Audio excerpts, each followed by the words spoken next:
ఆయన వక్ర జనము మధ్య రక్షింపబడిన మీరు ఎలాంటి జనం మధ్య అంట? మూర్ఖమైన, అంటే మన చుట్టూన జనాంగం ఎలాంటి వారంట? మూర్ఖమైన వక్ర జనాంగం. మూర్ఖమైన వక్ర జనము మధ్య మీరు ఎలా ఉండాలంట? జీవవాక్యమును చేత పట్టుకొని. ఏ వాక్యం అంట? జీవవాక్యమును చేత పట్టుకొని లోకమందు జ్యోతుల వలె కనబడుచున్నారు. ఎలా కనబడుతున్నారంట? లోకమందు జ్యోతుల వలె. లోకమంతా ఎలా ఉందంట? చీకటితో నిండి ఉంది. లోకమంతా ఎలా ఉందంట? చీకటితో ఉంది. అయితే రక్షింపబడిన వారు ఎలా ఉన్నారు? వెలుగై ఉన్నారు కదా. ప్రభు ఏం చేశాడంట?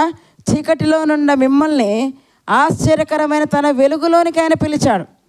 మనము కూడా ఒకప్పుడు చీకటిగా ఉన్నటువంటి వారమే, చీకటిలో ఉన్నటువంటి వారమే. అయితే చీకటి సంబంధమైన కార్యాలు, అక్రియలు అన్నీ విడిచిపెట్టి ఎక్కడికి వచ్చేసాం? ఈరోజు క్రీస్తు అనే ఆశ్చర్యకరమైన వెలుగులోకి మనం వచ్చాం. ఆయనలోకి మనం బాప్తిస్మం తీసుకున్నాం. కనుకనే మనం అందరం కూడా క్రైస్తవులుగా పిలువబడుతున్నాం. అయితే మన గురించి ఏం చెప్తున్నారంటే ఇక్కడ, మీరు మూర్ఖమైన వక్రజనం మధ్య ఉన్నారు, నిరపరాధులను, నిష్కలంకులను, అనింద్యులనైన దేవుని కుమారునగునట్లు. ఎలా కావాలంటండి? నిరపరాధులుగా ఉండాలి, నిష్కలంకులుగా ఉండాలి, అనింద్యులుగా ఉండాలి. అలాంటి వారే దేవుని కుమారులు. ఎలాంటి వారంట? నిరపరాధులుగా ఉండాలి. ఏ అపరాధము చేసేటువంటి వారుగా ఉండకూడదు. నిరపరాధులుగాను, నిష్కలంకులుగాను, అనింద్యులుగాను ఉంటూ దేవుని కుమారుని అన్నట్టు ఏమేమి మానాలంట? సనుగులను, సంశయములను మాని. ఏం మానాలంటున్నాడు చూడండి. ఈరోజు కూడా మనకు కదా సనుగుల విషయమే వస్తుంది. ఎందుకంటే సనుగులు మనల్ని పరలోకానికి చేర్చవండి. సనిగి గొనిగి వారు ఎక్కడికి వెళ్ళిపోతారంట? పాతానికి వెళ్ళిపోతారు. కనుక సనుగులు మాని, సంశయములు మాని ఏం చేయాలంట? సమస్త కార్యములను చేయుడి. అయితే అట్టి జనము మధ్యను మీరు జీవవాక్యమును చేత పట్టుకొని లోకమందు జ్యోతుల వలె కనబడుచున్నారు. ఎలా కనబడుతున్నామంట మనం దేవునికి? జ్యోతులు. జ్యోతులు ఏం చేస్తున్నాయి? తార ఏం చేస్తుంది? నిరంతరము ప్రకాశిస్తుంది. ఆరిపోదండి. నక్షత్రం ఆరిపోతుందా? ఆరిపోదు. ఆకాశంలో నక్షత్రాలు ఆరిపోతున్నాయా? కొన్ని కోట్ల సంవత్సరాల నుంచి ఉన్నాయి, ఆరిపోవడం లేదు. అవి నిరంతరము ప్రకాశిస్తున్నాయి. క్రైస్తవులుగా మనం ఏం చేస్తున్నామంటే, బాప్తిసం తీసుకున్న మొదటి రోజు చాలా శక్తివంతంగా ప్రకాశిస్తాం. తర్వాత సంవత్సరాలు, దినాలు గడిచే కొద్దీ మనలో ఏమైపోతుందంట? ప్రకాశించే శక్తి కోల్పోతుంది, తగ్గిపోతున్నాం. మెల్లమెల్లగా మెల్లమెల్లగా మెల్లమెల్లగా చీకటిగా మారిపోతున్నాం. కానీ అలా ఉండకూడదు. నిరంతరం మనం ప్రకాశించేవారిగా ఉండాలి. అట్టి జనము మధ్యన మీరు జీవవాక్యం చేత పట్టుకొని లోకమందు జ్యోతుల వలె కనపడుచున్నారు. అయితే అందువల్ల నేను వ్యర్థముగా పరగెత్తలేదని, నేను పడిన కష్టం నిష్ప్రయోజనం కాలేదని, క్రీస్తు దినమున నాకు అతిశయ కారణం కలుగును. ఈ మాటలన్నీ అపోస్తులైన పౌలు ఫిలిప్పు సంఘానికి రాస్తున్నాడు. ఫిలిప్పిలో ఉన్నటువంటి విశ్వాసుల గురించి, ఆ సంఘస్థుల గురించి చెప్తున్నాడు. నేను పడిన కష్టం వ్యర్థం కాలేదు. ఆయన ఫిలిప్పు సంఘానికి సువార్త ప్రకటించారు. తర్వాత వాళ్ళు ఎంత చక్కగా వెలిగింపబడ్డారు, ఎంత చక్కగా పని చేస్తున్నారో చెప్తున్నాడు. క్రీస్తు దినము వరకు నాకు అతిశయ కారణం, ఎందుకంటే మీరు చక్కగా పని చేస్తున్నారు. మరి మనం ఎలా మనం ఈరోజు పరీక్షించుకుందాం. అయితే యేసు ప్రభు పుడతాడని కొన్ని క్రీస్తు పూర్వం 1400 సంవత్సరాల క్రితమే మరి సంఖ్యాకాండంలో ఒక ప్రవచనం మనం కలిగి ఉన్నాం. చూడండి, క్రీస్తు పూర్వం 1400 సంవత్సరాల క్రితమే మోషే ద్వారా దేవుడు రాయించాడు క్రీస్తు పుట్టుకను గురించి. ఒకసారి ఆ మాట మనం గమనిద్దాం. సంఖ్యాకాండం 24వ అధ్యాయం 17వ వచనం.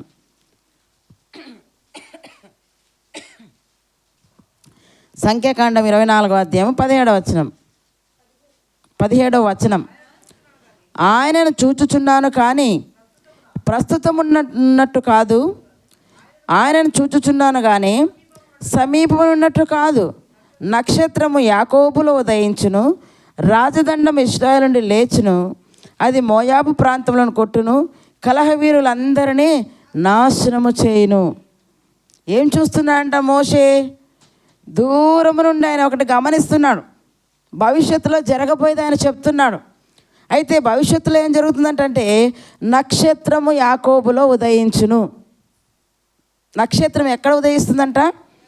యాకోబు అనగా ఇశ్రాయేలు గోత్రములో యూదా వంశములో క్రీస్తు అనే నక్షత్రం ఉదయించబోతుందని ముందుగానే మోషే గారు రాస్తున్నట్టుగా మనం చూస్తున్నాం. ముందుగానే ఆయన ప్రవచించాడు. ఇది ప్రవచనం. ఈ ప్రవచనం మత్తయి సువార్తలో మనకు కనబడుతుంది. ఈ ప్రవచనం అక్కడ నెరవేరినట్టుగా మనం చూస్తున్నాం. ఈ ప్రవచనం ఎప్పుడు చెప్పబడిందంట? క్రీస్తుకు పూర్వం 1700 సంవత్సరాల క్రితం చెప్పబడింది. అయితే ఏమని చెప్పబడిందంట? ఆయనను చూచుచున్నాను కానీ ఎలా చూస్తున్నానంట? ప్రస్తుతం ఉన్నట్టు కాదు, ఇప్పుడు నా దగ్గర ఉన్నట్టు నేను చూడడం లేదు. అయితే నేను క్రీస్తుని చూస్తున్నాను ఎక్కడంట?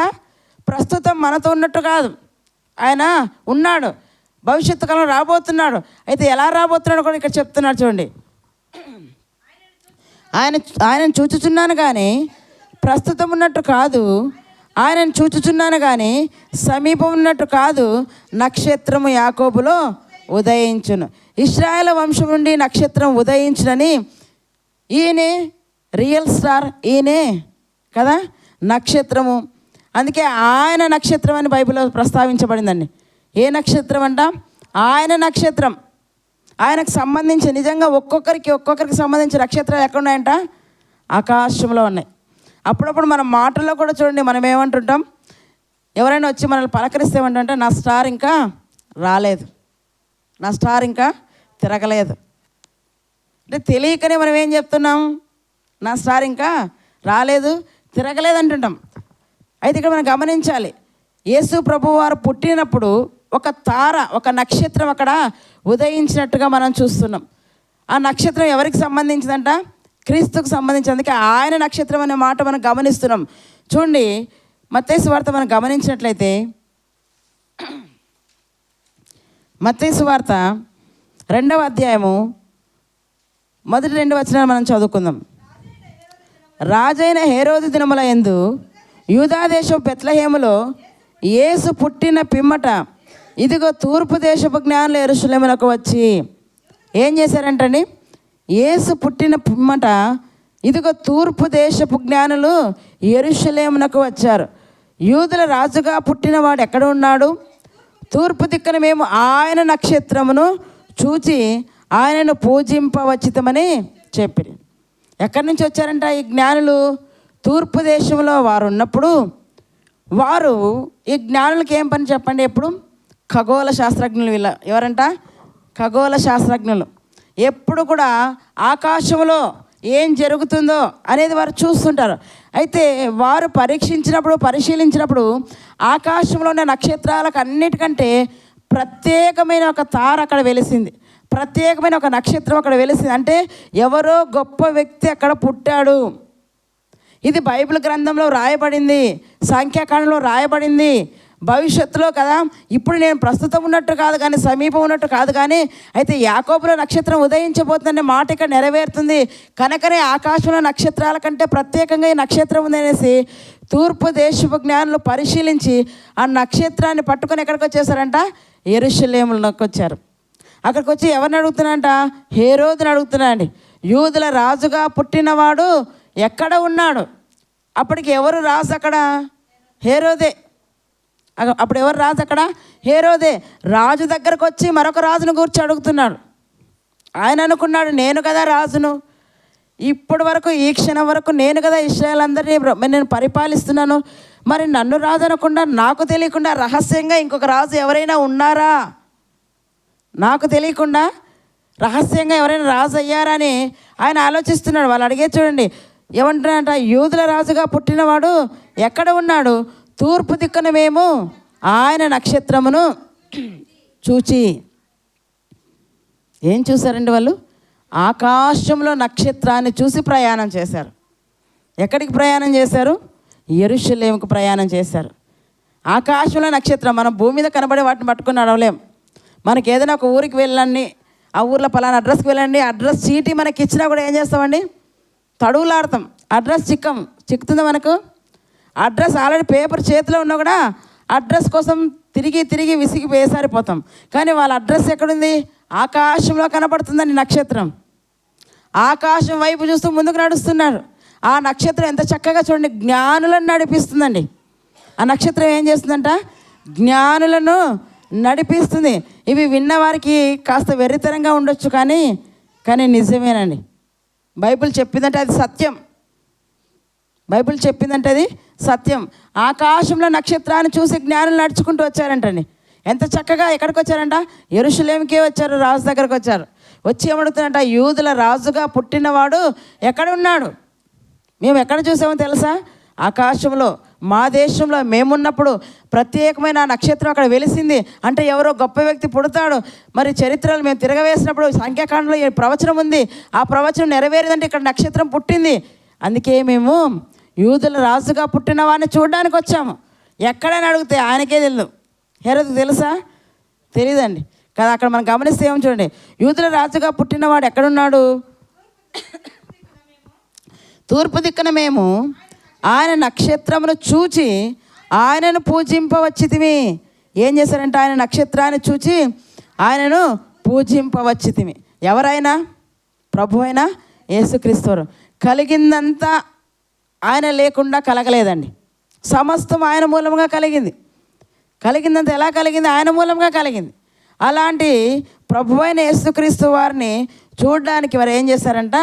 తమ దేశములు, తమ ప్రాంతములు వదిలి జ్ఞానుల నక్షత్రాన్ని పట్టుకొని యెరూషలేముకు వచ్చారంటండి. ఎలా వచ్చారంట? ఆయనను పూజించడానికి, ఆరాధించడానికి, ఆయనను పూజించడానికి, ఆరాధించడానికి, కీర్తించడానికి, ఆయనకు కానుకలు సమర్పించడానికి వారు ఆ దూరం నుండి వచ్చారంటండి. ఎక్కడి నుంచి వచ్చారంట? దూరదేశం నుండి వచ్చారు. దేని చూసి? ఆకాశంలో కనబడే నక్షత్రాన్ని చూసి వెతుక్కుంటూ ప్రభువు ఎక్కడున్నాడు, గొప్ప వ్యక్తి ఎక్కడున్నాడు అనుకొని వచ్చారంటండి. మనము సంఘానికి ప్రభువుని ఆరాధించడానికి రావాలి. క్రిస్మస్ అంటే క్రీస్తును ఆరాధించడం. క్రిస్మస్ అంటే పిండి వంటలు, కొత్త బట్టలు కదా, చికెన్లు అంట, మటన్లు అంట, ఇవన్నీ కాదు. ఇవన్నీ తర్వాత. మొదట ఏం చేయాలి? ఈరోజు నా కోసం ప్రభు జన్మించాడు. ఆయన జన్మించాడు, మన కోసం ప్రాణం పెట్టాడు, సమాధి చేయబడ్డాడు, తిరిగి లేచి పరలోకానికి వెళ్ళి ఇప్పుడు తండ్రి కుడిపార్శ్వన మన కోసం విజ్ఞాపన చేస్తున్నాడు. అయినా మనం ఏం చేస్తున్నామంట? క్రిస్మస్ చేస్తున్నాం.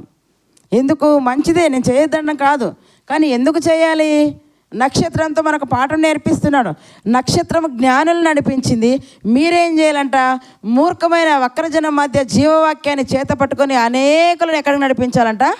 ప్రభువు దగ్గరికి నడిపించాలి. అంటే నువ్వు ఒక నక్షత్రం అని ఇక్కడ బైబిల్ మనకు తెలియజేస్తుందండి. దానియేలు గ్రంథం చూడండి. దానియేలు గ్రంథం 12వ అధ్యాయము. అందరు తెరవండి. దానియేలు గ్రంథం 12వ అధ్యాయము.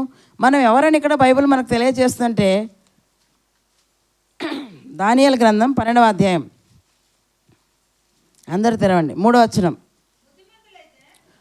బుద్ధిమంతులైతే ఆకాశ మండలంలోని జ్యోతులను పోలిన వారై ప్రకాశించెదరు. నీతి మార్గం అనుసరించి నడుచుకున్నట్లు ఎవరు అనేకులను త్రిప్పుదురో వారు నక్షత్రం వలె నిరంతరము ప్రకాశించెదరు. నిరంతరము ప్రకాశించాలి. నీవు, నేను, మనమందరం. అంటే ఏం కావాలి? మనము బుద్ధిమంతులు కావాలి. ఏం కావాలి? మనము బుద్ధిమంతులు. అందుకే ఫస్ట్ ఏముంది ఇక్కడ? బుద్ధిమంతులైతే ఆకాశ మండలంలోని జ్యోతులను పోలిన వారంట. ఎవరిని పోలినవారు? బుద్ధిమంతులు. ఏ బుద్ధిమంతులైతే ఉంటాడో వాడొక నక్షత్రం కదా. అందుకే బుద్ధిమంతులైతే ఏం చేస్తారంట? మనం ఇంకా బాగా గమనిస్తే సామెతల గ్రంథం చూడండి ఒకసారి.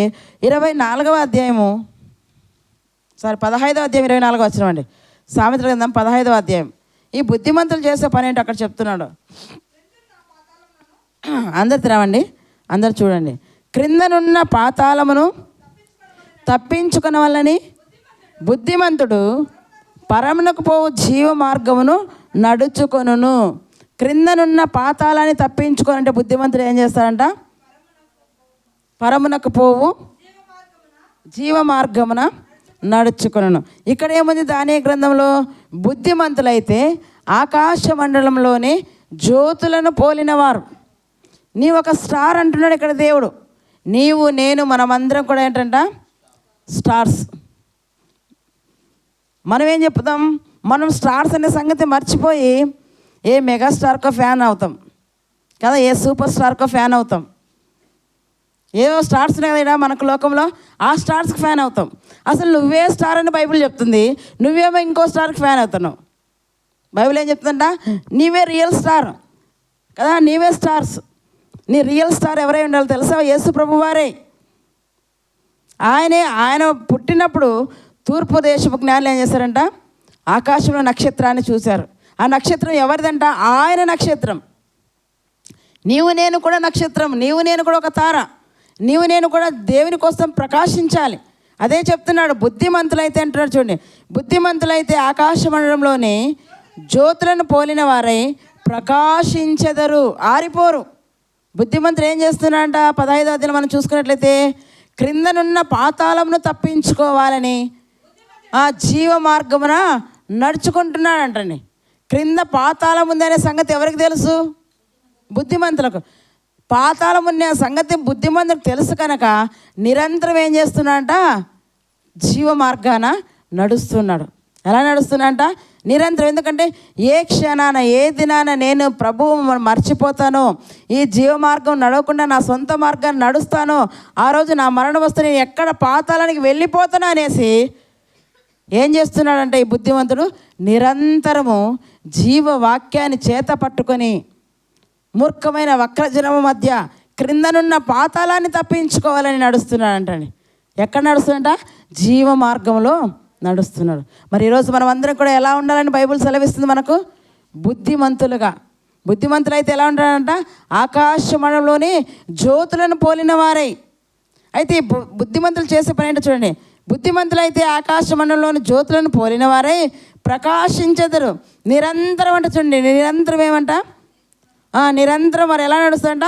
నీతి మార్గం అనుసరించి నడుచుకొనున్నట్లు.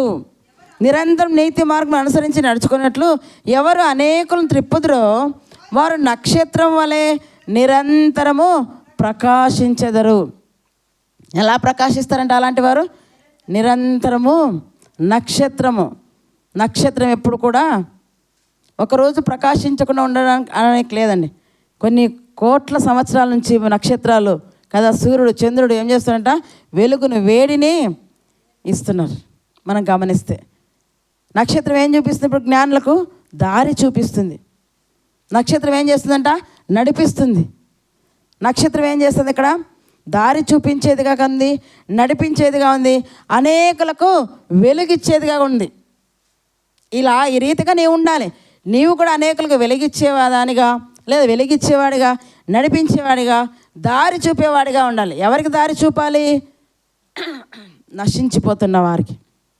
ఎవరికండి? యేసు ప్రభు వారు ఈ భూమి మీద జన్మించాలంటే దేనికోసమంట? నశించిన దానిని వెదకి రక్షించుటకే మనుష్య కుమారుడు భూమి మీదకి వచ్చాడు. లూకా 19:10 మాట ఉంటుంది. నశించిన దానిని వెతికి రక్షించుటకే వచ్చాడు ఆయన. ఆయన పుట్టాడని సంతోషిస్తున్నాం. ఆయన అనేకులను తన వెలుగులోనికి పిలుచుకున్నాడు. ఆయన ప్రాణం పెట్టాడు, సజీవునిగా తిరిగి లేచి తండ్రి కుడిపార్చున్నాడు. ఈరోజు నిన్ను కూడా ఆ మార్గంలో నడవమంటున్నాడు దేవుడు. ఏ మార్గంలో అంట? క్రీస్తు యొక్క మార్గంలో నీవు నడవాలి. నిరంతరం ప్రకాశించే జ్యోతి వలె, తార వలె, నక్షత్రం వలె నీవు ఉండాలని దేవుడు కోరుతున్నాడు. నీవు బుద్ధిమంతులాగా నీతి మార్గమున జీవ మార్గం నడవాలి. వక్రజనం మధ్య నీవు ఉన్నప్పటికీ వారితో నువ్వు సాటిగా ఉండకూడదు. నీ జీవితం ప్రత్యేకంగా ఉండాలి. జీవవాక్యాన్ని చేత పట్టుకుని అనేకులు ఏం చేయాలంట? వాక్యపు వెలుగులోనికి నీవు నడిపించాలి. అదే నిజమైన క్రిస్మస్. క్రిస్మస్ అంటే ఏంటో తెలుసా? కొత్త బట్టలు, పిండి వంటలు కాదు, కానీ ఏదో అలంకరించుకోవడం కాదు, సున్నాలు కొట్టుకోవడం కాదు, కానీ నీ హృదయంలో ప్రభువు జన్మించినప్పుడే అదే నీకు నిజమైన క్రిస్మస్. నీ హృదయంలో ప్రభువు జన్మించాలి. అప్పుడే నీకు నూతనమైన జన్మ, నూతన సృష్టి అన్నాడు ప్రభు. అదే నిజమైన క్రిస్మస్. ఈ క్రిస్మస్ కాదు కదా. క్రిస్మస్ అంటే ఏదో కొత్త బట్టలు కట్టుకుంటే క్రిస్మస్ అనుకుంటాం, పిండి వంటలు చేసుకుంటే క్రిస్మస్ అనుకుంటాం. అది కాదు క్రిస్మస్ అంటే. నశించిన దానిని వెతికి రక్షించుడికే అనేకుల కొరకు ఏం చేశాడంట? తనను తాను త్యాగం చేసుకోవడానికి ప్రభు అయిన యేసుక్రీస్తు వారు ఈ భూమి మీద బాలుడుగా, శరీరధారిగానే జన్మించినట్టుగా మనం చూస్తున్నాం. అనేకుల కొరకు తన ప్రాణమును అర్పించడానికి ప్రభు అయిన యేసుక్రీస్తు వారు ఈ భూమి మీదకి వచ్చాడంటండి. మరి నీవు ఎంతమంది కొరకు నీ ప్రాణాన్ని, నీ సమయాన్ని, నీ డబ్బును వెచ్చిస్తున్నావు చెప్పండి? వారి ఆత్మను రక్షించడానికి. ప్రభు అంటున్నాడు కదా, 1 యోహాను రాసిన పత్రిక 3వ అధ్యాయం 16వ వచనంలో ఏమంటాడు చూడండి. 1 యోహాను రాసిన పత్రిక 3వ అధ్యాయం 16వ వచనం. ఆయన మన నిమిత్తం తన ప్రాణం పెట్టాను కనుక దీని వలన ప్రేమ ఎట్టిదని తెలుసుకొనుచున్నాం. మనము కూడా సహోదరుల నిమిత్తం మనం ప్రాణం పెట్ట బద్ధులమై ఉన్నాము. ఆయన ఏం చేశాడంట? ప్రేమిస్తున్నాడు మనల్ని. ఎలా ప్రేమించాడంట? ప్రాణం పెట్టేంతగా మనల్ని ప్రేమించాడు. మన కోసం తనను తాను అర్పణ చేసుకున్నాడంట దేవునికి. ఏం చేసుకున్నాడంట?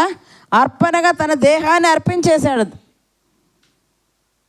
ఇస్కరియోతు ఏమో ఈ లోక సంపాదన కోసం ప్రభువుని నమ్మివేస్తే, ఈయన మాత్రం ఇస్కరియోతు యూదా కోసము కదా, మన మనుషులందరి కోసము తనను తాను దేవునికి ఒక అర్పణగా బలిగా తనను తాను అర్పించుకున్నట్టుగా మనం చూస్తున్నామండి.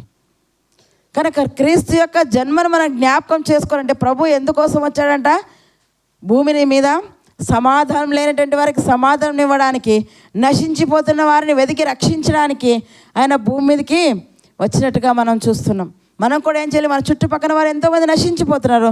అలాంటి వారికి సువార్తను ప్రకటించి వారి ఆత్మను రక్షిస్తే ఆ రోజే నీకు నిజమైన క్రిస్మస్.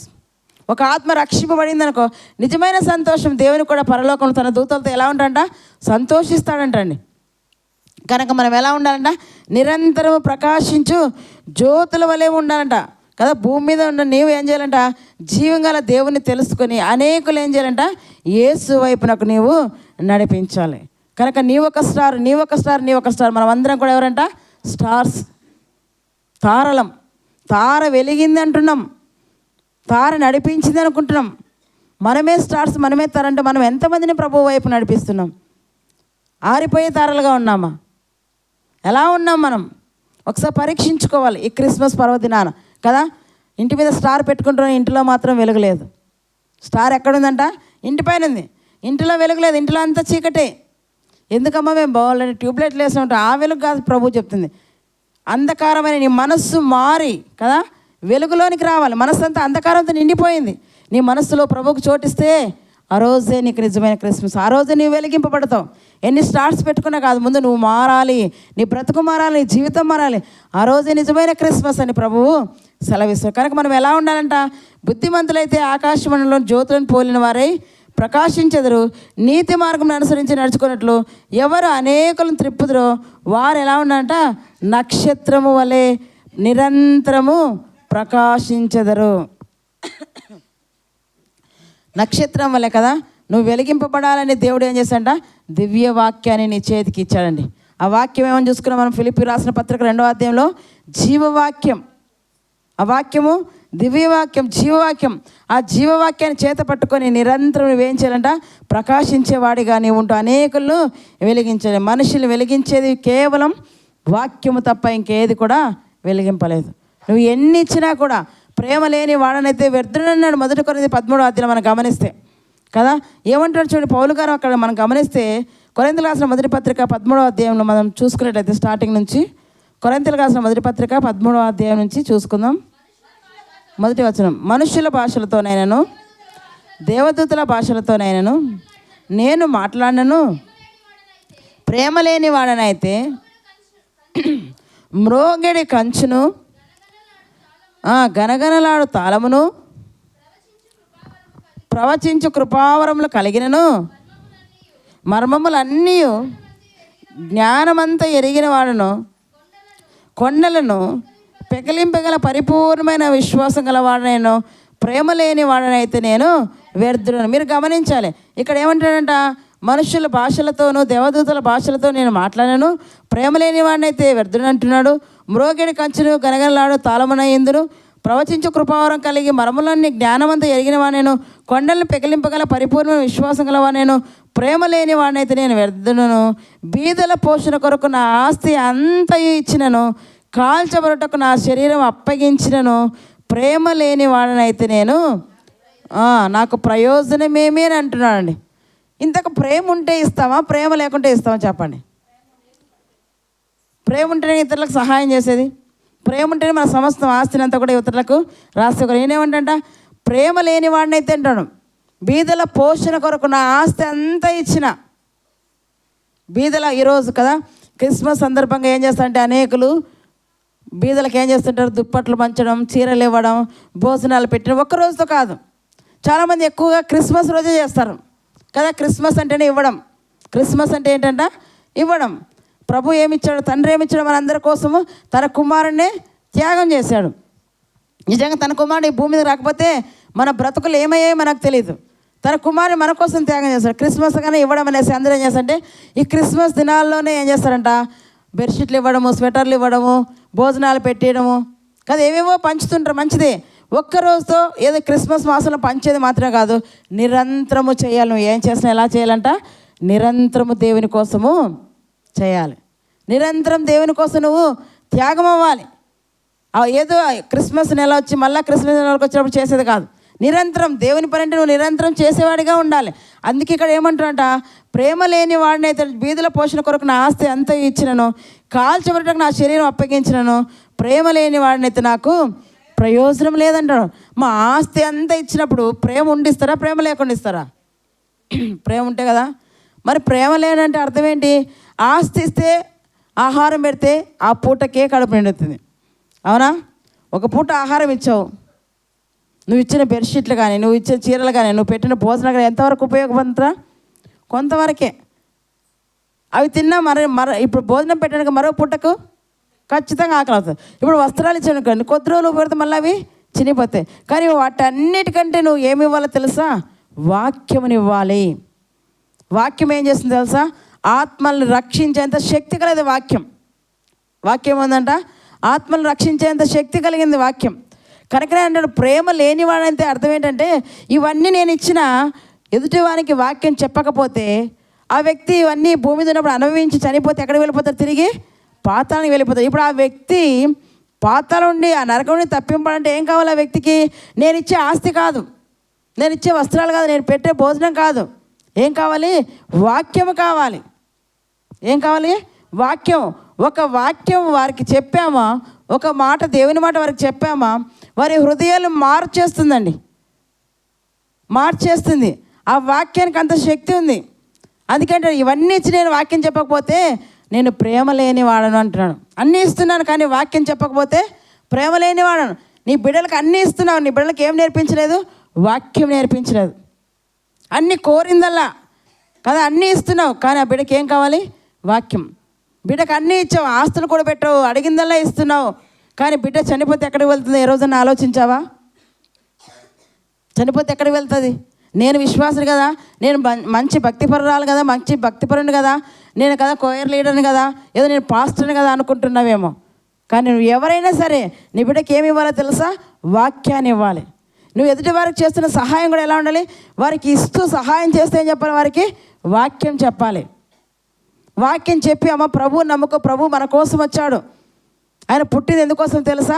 నిన్ను నన్ను నరకం నుండి తప్పించడానికి, ఆ పరలోకానికి చేరడానికి.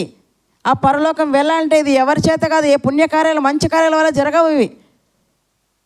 ఆయన ప్రాణం పెట్టడానికి భూమి మీదకి వచ్చాడు, మన కోసం ఈ భూమి మీద జన్మించాడు, శరీరాన్ని ధరించుకొని.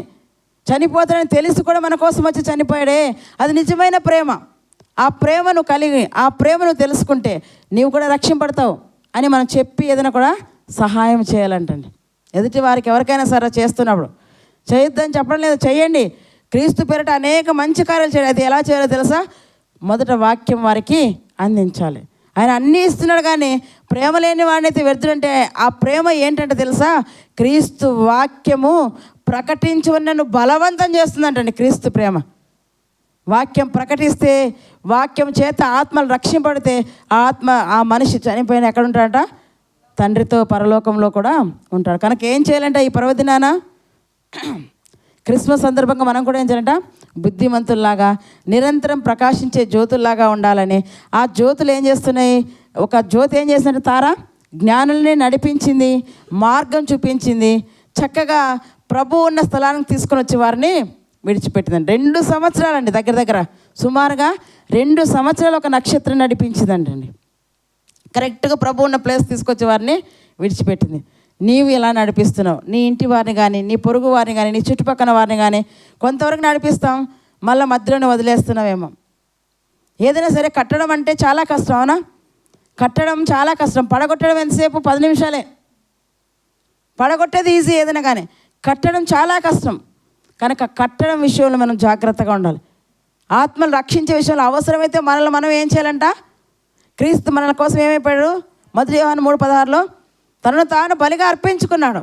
నీవు కూడా నీ సహోదరుల నిమిత్తం ఏం చేయాలంటే ప్రాణం పెట్ట బద్ధుడవై ఉన్నావు అంతే.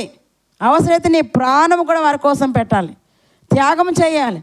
అదే నిజమైన క్రిస్మస్. కనుక ఎలా ఉండాలి ఇక్కడ మనకు కనపడుతుంది వాక్యం అంటే చూడండి.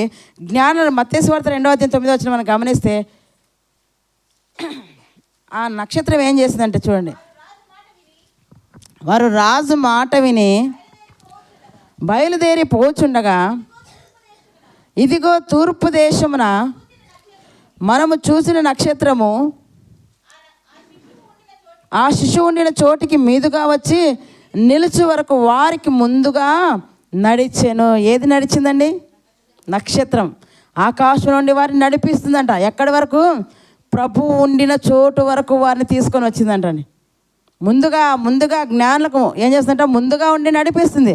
నీవు కూడా లోకంలో ఉన్న వారందరినీ కూడా ఏం చేయాలంట? క్రీస్తు వైపుకు నడిపించాలి. వారు రాజు మాట విని బయలుదేరిపోతుండగా ఒక చోట వారు దారి తప్పి రాజు దగ్గర వెళ్ళిపోయారు, కానీ మళ్ళా తిరిగి ఏం చేస్తుంట? నక్షత్రం వారిని నడిపించినట్టుగా చూస్తున్నాం. ఇదిగో తూర్పు దేశంలో వారు చూచిన నక్షత్రము ఆ శిశువు ఉండిన చోటికి మీదుగా వచ్చి నిలుచు వరకు వారికి ముందుగా నడిచిన వారు ఆ నక్షత్రం చూసి ఏమైపోయారంట? అత్యానంద భరితులయ్యారంటండి. నక్షత్రము రక్షకుని దగ్గరికి నడిపించింది. నక్షత్రం ఏం చేసిందంట? రక్షకుని దగ్గరికి. మనం నక్షత్రాలం అయితే ఏం చేయాలంట? క్రీస్తు అనే రక్షకుని దగ్గరికి అనేకులను నడిపించాలి. అలా నడిపించినప్పుడు వారు కూడా ఎలా ఉంటారంట? రక్షింపబడిన వారు అత్యానంద భరితులు అవుతారు. నిజంగా నీవు ఆ రోజు మాకు వాక్యం ప్రకటించకపోతే మేము ఏమైపోతామో, మేము నశించిపోతామేమో. నువ్వు ఆ రోజు సువార్త ప్రకటించడం ద్వారా, నువ్వు ఆ రోజు వాక్యం వినిపించడం ద్వారా ఈరోజు నా బ్రతుకును మార్చుకున్నాను, నన్ను నేను మార్చుకొని ప్రభు దగ్గరకు వచ్చాను. నిజంగా నువ్వు నా కోసం ఎంత కష్టపడ్డావు. ఆ సంతోషం వారు కూడా ఏం చేస్తారంట? ఆ మాటలు విన్న తర్వాత వారు మారిన తర్వాత ఇలాగే వారు కూడా అత్యానంద భరితులు అవుతారంట, సంతోషిస్తారంటండి. నక్షత్రం చూసిన వారు ఏమైపోయారంటే జ్ఞానులు, వారు ఆ నక్షత్రం చూచి అత్యానంద భరితులై ఇంటిలోనికి వచ్చి ఏం చేస్తారంట? తల్లి అయిన మరియను ఆ శిశువును చూచి సాగిలపడి ఆయనను పూజించి తమ పెట్టెలు విప్పి బంగారమును సాంబ్రాణిని బోలమును కానుకలుగా ఆయనకు సమర్పించారంటండి. ఏం తీసుకొచ్చారు జ్ఞానులు? వారి దేశంలో ఏది పేరు ప్రఖ్యాతులు కలిగిందో అది ప్రభువు కోసం తీసుకొచ్చారంట. బంగారం తీసుకొచ్చారు, బోలం తీసుకొచ్చారు, మరి ఇంకేంటంట? సాంబ్రాన్ని కూడా తీసుకొచ్చారు. వారు తీసుకొచ్చిన దానికి కూడా ఒక అర్థం ఉందండి. ఒక్కొక్క దానికి బంగారుకి ఒక అర్థం ఉంది కదా, సాంబ్రానికి ఒక అర్థం ఉంది, బోలంకి ఒక అర్థం ఉంది. తెచ్చిన దానికి కూడా అర్థం. వారు తెలియక తెచ్చారు, కానీ దాంట్లో ఎంతో అర్థం కూడుకొని ఉంది. కనుక మనం ఏం చేయాలి? ప్రభు దగ్గరికి వచ్చినప్పుడు అనేకులు ప్రభు వైపుకు నడిపించేవారిగా మనము ఉండాలి. కనుక ఆ నక్షత్రం దారి చూపేదిగా, నడిపించేదిగా, ప్రకాశించేదిగా ఉంది. కనుక మనం కూడా ఏంటంటే అనేకులు కూడా ఆ నక్షత్రం వల్లే నడిపించేవారిగా ఉండాలని ఇక్కడ వాక్యం ద్వారా దేవుడు మనకు సెలవిస్తాడు. కరెక్ట్గా అది ఏం చేసిందంటే యేసు ఉండే చోటికి వారిని నడిపించింది. అటు ఇటుగా వదిలేయలేదు, మార్గ మధ్యలో వదిలేయలేదు. నక్షత్రం అంతం వరకు వారిని చక్కగా నడిపించింది. కనుక మనం కూడా అనేకులు ఏం చేయాలంటే చివరి దాకా ప్రభు సన్నిధిలో పడిపోతున్న వారిని లేవనెత్తాలి, వాక్యం చేత వారిని పురికొల్పాలి. ఎందుకంటే నేను కరెక్ట్గా ఉన్నానని అందరూ అనుకుంటారు, అప్పుడప్పుడు పడిపోతుంటారు. అలాంటి వారిని ఏం చేయాలంటే వాక్యం చేత హెచ్చరిక చేసి మళ్ళా పురికొల్పేటట్టుగా, మళ్ళా ప్రభు దగ్గర తీసుకొచ్చేటట్టుగా మనము చేయాలన్నమాట. కనుక దేవుడి వాక్యం ద్వారా మనందరినీ కూడా దీవించగా మనమందరం ఎలా ఉండాలంట? ఒక నక్షత్రం వలె, జ్యోతి వలె కదా, నిరంతరం ప్రకాశించే వారిగా ఉండాలి. ఎలా ప్రకాశిస్తామంట? జీవవాక్యాన్ని చేత పట్టుకుంటే నిరంతరం ప్రకాశిస్తాం, పక్కన పెడితే ప్రకాశించం. ఈ వాక్యము నీ ఇంట ఉండాలి, నీ నోట ఉండాలి, నీ హృదయంలో ఉండాలి. అప్పుడే నువ్వు నిరంతరము ప్రకాశిస్తావు. దేవుడి వాక్యం మనం దీవించినాక మీకు ఒక ముఖ్య గమనిక అండి. మరి ఎమేత్ ఇంటర్నేషనల్ అనే ఒక కొత్త ఛానల్ ఈరోజు నుంచి బిడ్డలు స్టార్ట్ చేస్తున్నారు. ఈ ఛానల్ యొక్క ముఖ్య ఉద్దేశం ఏంటంటే సత్యమును సమాజంలో విస్తృతంగా ప్రచారం చేయాలని. ఏంటంట? సత్యమును సమాజంలో విస్తృతంగా ప్రచారం చేయాలని. ఎమేత్ అనగా సత్యం అని అర్థం అంట. ఈ ఛానల్ నందు బైబిల్కి సంబంధించిన హిస్టరీ గురించి, అలాగే మతోన్మాదులకు ధీటుగా సమాధానం ఇవ్వడానికి ఈ ఛానల్ నందు వీడియో ద్వారా మీకు అందించబడతాయి. ఈరోజు నుంచి బిడ్డలు ఈ ఛానల్ స్టార్ట్ చేస్తున్నారు. మన సంఘస్థులు ఇంకా యూట్యూబ్ని వీక్షిస్తున్న వాళ్ళందరూ కూడా ఈ ఛానల్ని సబ్స్క్రైబ్ చేయాల్సిందిగా కోరుచున్నానండి. ఈ వాక్యం ద్వారా దేవుడు మనందరినీ కూడా దీవించునుగాక. ఆమేన్.